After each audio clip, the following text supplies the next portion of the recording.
అందరికీ నమస్కారం. SBR talks channel స్వాగతం. ఛానల్ వెంటనే సబ్స్క్రైబ్ చేసుకోండి మిత్రులారా. JEE main, advance, BITSAT, VIT, Manipal, EAMCET, ISI ఇలాంటి అనేక ప్రతిష్టాత్మక ఇంజనీరింగ్ ఎంట్రన్స్ ఎగ్జామ్స్లో సక్సెస్ కావాలంటే స్కూల్లో ఏ బోర్డు ఉంటే మంచిది అనేటువంటి సందేహం చాలామందిలో ఉంటుంది. దాని గురించి విశ్లేషించే ప్రయత్నం చేద్దాం. అనేక బోర్డ్స్ ఉన్నాయి. అన్ని బోర్డ్స్ గురించి డిస్కస్ చేయట్లేదు. ప్రధానంగా సిబిఎస్ఈ, స్టేట్, ఐసిఎస్ఈ మూడింటి గురించి డిస్కస్ చేస్తాను. ఈ విషయం మీద లోతుగా అవగాహన కావాలంటే మూడింటి యొక్క సిలబస్ మీద కాస్త పరిచయం అవసరం. సుమారు గత 10-12 సంవత్సరాల క్రితము దేశంలోని అన్ని బోర్డ్స్లో ఉండేటువంటి మ్యాథ్స్, సైన్స్ యొక్క సిలబస్ను చాలా వరకు యూనిఫామ్ చేశారు. 80% పైగా సిలబస్ అన్ని స్టేట్ బోర్డులో సిబిఎస్ఈలో ఒకే తీరుగుంది. ఐసిఎస్ఈ మొత్తం డిఫరెంట్గా ఉంది. కాస్త దీనికంటే స్టేట్ సిబిఎస్ఈ కంటే ఎక్కువ స్టాండర్డ్ ఉన్నది. కానీ దీనికి సంబంధం లేదు. అందుకే ఐసిఎస్ఈని మన గవర్నమెంట్ కంట్రోల్ చేయదు. ఐసిఎస్ఈని కేంబ్రిడ్జ్ యూనివర్సిటీ అనుబంధం. అది స్వాతంత్రం కంటే ముందు నుంచి ఉన్నటువంటి బోర్డు. అది అప్పుడు బ్రిటిష్ కాలంలో ఉన్నప్పుడు బ్రిటిష్ వాళ్ళు చాలా ఉన్నత స్థాయి వాళ్ళు చదువుకోవడం కోసం, బ్రిటిష్ కరికులంకి అనుగుణంగా ఉండడం కోసం వచ్చినటువంటి బోర్డు ఐసిఎస్ఈ. అయితే ఐసిఎస్ఈ మంచి స్టాండర్డ్ ఉన్నప్పటికీ ఐసిఎస్ఈ సిలబస్ అనేది భారతదేశంలో ఉండేటువంటి ఎంట్రన్స్ ఎగ్జామ్కి అనుకూలంగా ఉండదు. నష్టమేం జరగదు దానివల్ల. ఎందుకంటే భారతదేశంలో ఉండేటువంటి అన్ని ఎంట్రన్సెస్ సిబిఎస్ఈ యొక్క కరికులం ఆధారంగా, సిలబస్ ఆధారంగా క్వశ్చన్ పేపర్ సెట్ చేస్తాం. నీట్ కానివ్వండి, మెయిన్స్ కానివ్వండి, అడ్వాన్స్ కానివ్వండి, మరి ఏదైనా కానివ్వండి, స్టేట్ ఎగ్జామ్స్ కానివ్వండి. కాబట్టి సిబిఎస్ఈ అనే దానికి అనుకూలంగా సిలబస్ ఉంటుంది. కానీ సిబిఎస్ఈ సిలబస్ ఇంచుమించు సిబిఎస్ఈ లాగానే దాదాపు 80-90% స్టేట్లో ఉంటుంది. కాబట్టి సిలబస్ ప్రకారం స్టేట్ అయినా సిబిఎస్ఈ అని ఇబ్బంది ఉంటుంది. కానీ ఐసిఎస్ఈ అయితే కొంచెం మిస్ మ్యాచ్ అయ్యేటువంటి అవకాశం ఉంటుంది.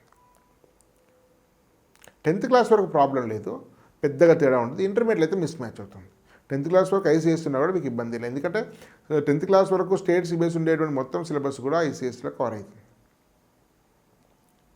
మరి ఈ మూడిట్లో ఏది బెటర్ అంటే సిలబస్ ప్రకారం పెద్దగా డిఫరెన్స్ లేకపోయినా సిబిఎస్ఈ బెటర్ అనుకున్నప్పటికీ స్కూల్ ప్రధానం. అంటే వాళ్ళ టీచింగ్ మెథడాలజీ ఎట్లా ఉంది, పెడగాగి ఎట్లా ఉంది, వాళ్ళ కరికులం ఎట్లా ఉంది అనే దాన్ని బట్టి ఆధారపడుతుంది. సిలబస్ ఏది ఉన్నది ఎంత ముఖ్యమో ఆ స్కూల్ ఉండేటువంటి పెడగాగి అంటే టీచింగ్ మెథడాలజీ ఏంటనేది చాలా ఇంపార్టెంట్.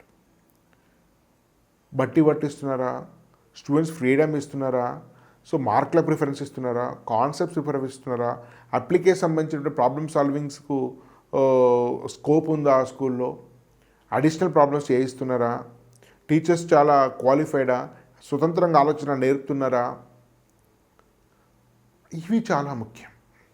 చాలా స్కూళ్ళలో రొటీన్గా ఒక మొనోటానిక్ పద్ధతిలో టీచ్ చేయబడుతుంది. అంటే రొటీన్ అంటే లెసన్ చెప్పడము, ప్రాక్టీస్ చేయడము, ఎగ్జామ్ పెట్టడము, వాళ్ళు బుక్లో ఉన్నట్టుగా లేక నోట్స్ ఉన్నట్టుగా పెడితే మార్క్స్ చేయడం, ఇది చాలా ప్రమాదకరమైన పద్ధతి. స్టూడెంట్స్ క్రియేటివిటీ మొత్తం నాశనం చేస్తుంది. క్వశ్చన్ మీరు ఇవ్వచ్చు, దానికి అనేక రకాలుగా ఆన్సర్ ఇచ్చేటువంటి ఈ స్వేచ్ఛను టీచర్స్ ఇవ్వడం అవసరము. కానీ అట్లాంటి స్కూల్స్ చాలా చాలా తక్కువ ఉన్నాయి. స్టూడెంట్ యొక్క ఆలోచన శక్తికి ఎక్కడైతే స్వేచ్ఛను ఇస్తున్నారో అట్లాంటి స్కూల్స్ బెటర్. సిబిఎస్ఈ స్టేట్స్ కంటే నార్మల్గా దేశంలో ఉన్న స్కూళ్ళల్లో ఎక్కువ మంచి స్కూల్స్ సిబిఎస్ఈలో ఉన్నాయి. ఇప్పుడు హైదరాబాద్లో స్కూల్స్ ఇస్తే టాప్ 100 తీస్తే దానిలో స్టేట్ బోర్డు సంబంధించిన స్కూల్స్ <5 ఉంటాయి. దాదాపు 60-70 స్కూల్స్ 70% కంటే ఎక్కువ సిబిఎస్ఈస్ ఉంటాయి హైదరాబాద్ దేశం అంతా కూడా. కాబట్టి రైట్ సిబిఎస్ఈ స్కూల్ ఎంచుకోవడం ఓవరాల్గా మంచిది. కానీ సిబిఎస్ఈ బాగాలేనప్పుడు స్టేట్ బోర్డులో మంచి స్కూల్ ఉన్నప్పుడు ఇబ్బంది ఏం లేదు, మీరు స్టేట్లో కూడా చేరచ్చు. కానీ అన్నీ ఒకే స్టాండర్డ్ స్కూల్స్ అనుకున్నప్పుడు సిబిఎస్ఈ బోర్డు బెటర్. మీకు అందుబాటులో సిబిఎస్ఈ స్టేట్ బోర్డు సరిగా లేవు, ఐసిఎస్ఈ ఉంది మంచి స్కూల్, నో ప్రాబ్లం, మీరు ఐసిఎస్ఈలో చేరచ్చు. కానీ 3 సమీపంలో ఉన్నాయి, 3 ఒకే స్థాయి ఉన్నాయి, అప్పుడు CBSE first preference, second ICSE, third state board. State board యొక్క సమస్య ఏంటంటే క్వశ్చన్ పేపర్స్ సరిగా ఉండవు, కోకరికులర్ యాక్టివిటీస్ ఉండవు, సో పేపర్ కరెక్షన్ సరిగా ఉండదు, కాపీయింగ్ ఎంకరేజ్ చేస్తుంటారు. సో ఈ సీసీ పద్ధతి అనేది అది పనికిరాని పద్ధతి. సీసీ పద్ధతిలో నడుస్తుంది. సిబిఎస్ఈలో సీసీ పద్ధతిని తీసేశారు.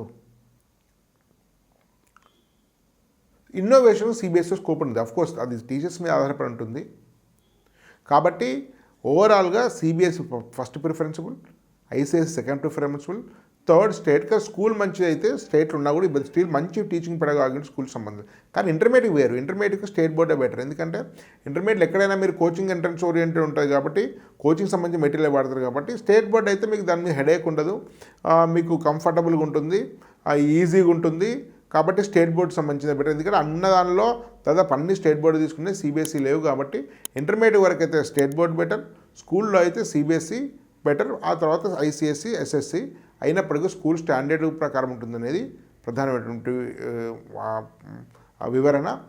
మీరు ఎస్బీఐ టాక్స్ యాప్లో ఎలాంటి స్కూల్ చూజ్ చేసుకోవాలి, ఎలాంటి ఇంటర్మీడియట్ కాలేజ్, వివిధ రకాల ఇంజనీరింగ్ ఎంట్రన్స్ కౌన్సిలింగ్ సంబంధించిన కోర్సెస్ ఉన్నాయి, వాటిని వినియోగించుకోవాల్సిందిగా సూచన. ధన్యవాద్. భారత్ మాతాకి జై.